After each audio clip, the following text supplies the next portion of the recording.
न्याय मिळालाच पाहिजे,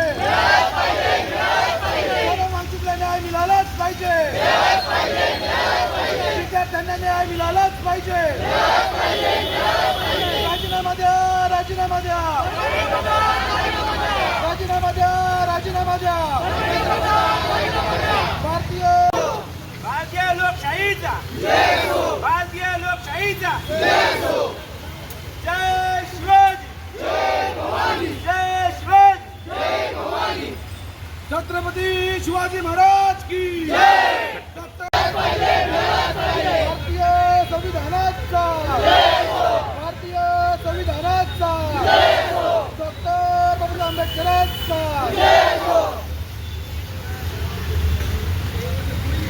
बाहेर यायच्या झालं आंदोलन संपलं। आज गेल्या महिन्यात नीटचे पेपर होते, विद्यार्थ्यांनी अतिशय मेहनत करून ते पेपर द्यायला गेले। पेपर देताना त्यांची जी तलाशी झाली ती ते टेररिस्ट आहेत अशाप्रमाणे झाली। पेपर देताना समजतं का ते पेपर लीक झाले। वर्षभर विद्यार्थी मेहनत करतात, त्यानंतर जर पेपर देतो त्यांना तो मानसिक त्रास होतो। हा मानसिक त्रास काही विद्यार्थ्यांना सहन झालेला नाही म्हणून त्यांनी आत्महत्या केली। त्या विद्यार्थ्यांच्या आत्महत्या केल्या, त्यांना तो न्याय मिळाला पाहिजे म्हणून विद्यार्थ्यांनी त्यांच्या पालकांनी प्रोटेस्ट सुरू केले, आंदोलनं सुरू केली। बाबा आमच्या मुलांना न्याय मिळाला पाहिजे। शिक्षण मंत्र्याची नैतिक जबाबदारी होती तर त्या मुलांच्या पालकांना जाऊन भेटणं गरजेचं होतं। त्यांनी आंदोलनाला वाढीव केली, त्यांनी आंदोलनाच्या ठिकाणी जाऊन सुद्धा आले नाहीत। ते का आंदोलन होतंय, कशासाठी आंदोलन होतंय?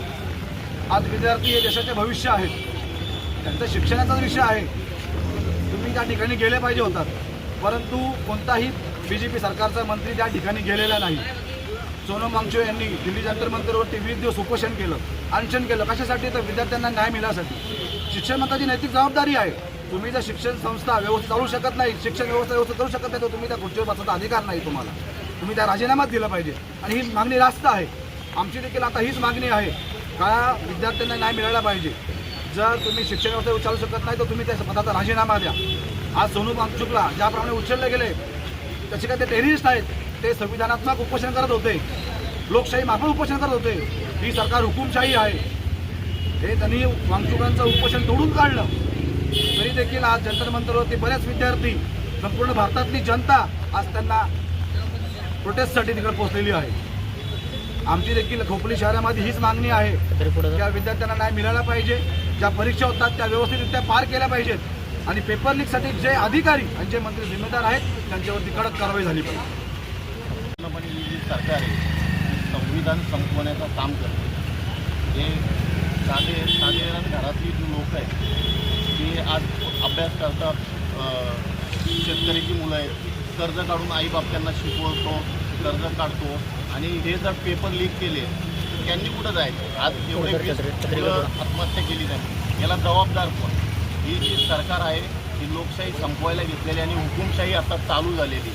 जो कालचा दिवस होता आणि परवाचा हे पूर्णपणे आपल्यासाठी, आपल्या देशासाठी काळा दिवस समजावा लागेल आणि हे आत्ताचं जे आंदोलन चाललं आहे ही दुसरी आझादी समजायला अशी आपल्याला लागणार आहे, हेच मी सांगू शकतो। आणि माझ्या आता जे संविधान आहे, आज आम्ही रस्त्यावर आलो आहे, अनेकांची मुलं आहेत आणि हे तरुण पिढी आहे, हे देशाचं भविष्य आहे।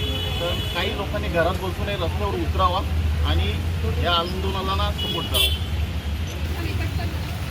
नमस्कार। सर्वप्रथम आम्ही आंदोलन याच्यासाठी करतो, जे आज तळागाळातले गायगरिबांची मुलं जे शिक्षण घेण्यासाठी प्रयत्न करतात, त्यांच्या आईवडिलांना माहिती आहे आपली मुलं कुठल्या पद्धतीने कसं शिक्षण घेऊ शकतात, काय कर्ज काढतात, काय करतात, काय व्यथा आहेत त्या आईवडिलांनाच माहिती आहे। हे त्या प्रधानाला माहिती नाही आहे, केंद्र शासनाच्या मंत्र्याला। त्यांनी हे जे काय चालू केलेलं आहे शिक्षणाच्या बाबतीत, धर्मेंद्र प्रधान केंद्रीय मंत्री यांनी ताबडतोब राजीनामा दिला पाहिजे। टोटल सगळ्या जगातली लोक तिथं आज जंतर मंतरला उपोषणाला बसलेले आहेत, पण त्यांचं कर्तव्य होतं की आपण जाऊन विचारपूस तरी साधारण करायला पाहिजे होतं, तरी अजिबात केलेली नाही। तर या BJP सरकारचा आमच्या सर्व पक्षाच्या वतीने धिक्कार असो आणि हे जे निषेध करते आणि हे जे उपोषणाला बसलेले आहेत वांगचुक त्यांना आम्ही पाठिंबा दर्शवलेला आहे। जय हिंद। आणि अभिजित टिपके यांना सुद्धा आमचा पाठिंबा आहे. जय हिंद जय. खरं ही गोष्ट ना प्रशासनाने काय सांगू मला खरं वाटतं की आज विद्यार्थी त्यांच्यासाठी म्हणजे वोटिंग आपण त्यांना करतो, मतदान आपला हक्क आहे. मग ह्या मला एकच सांगा नागरिकांना, आता आपली चूक आहे ही की जेव्हा मतदान आपण करतो तेव्हा आपण विसरलो होतो, पैशाने भुललो होतो. पण आता आपल्याला खरं समजलंय की प्रशासन आपल्या कुठल्या लक्षण म्हणजे काय समजतो, आपल्या विद्यार्थ्यांना कशा पद्धतीने हँडल करतोय. जर आपला प्रत्येक मुलगा मतदान करत असेल तर या गोष्टीकडे प्रशासनाने दाद घेतली पाहिजे. ज्यावेळी इलेक्शन येईल तेव्हा हा आपण उत्तर त्यांना दिलं जाईल. आज आपल्याला लाठीचार्ज करताय, आपण सहन करू, आपण एक मावळे आहोत, आपण सहन करायची शक्ती आहे. पण ज्या दिवशी इलेक्शन येतील त्या दिवशी आपण त्यांना दाखवू की आमचे विद्यार्थी का आम्ही काय आहोत. धन्यवाद.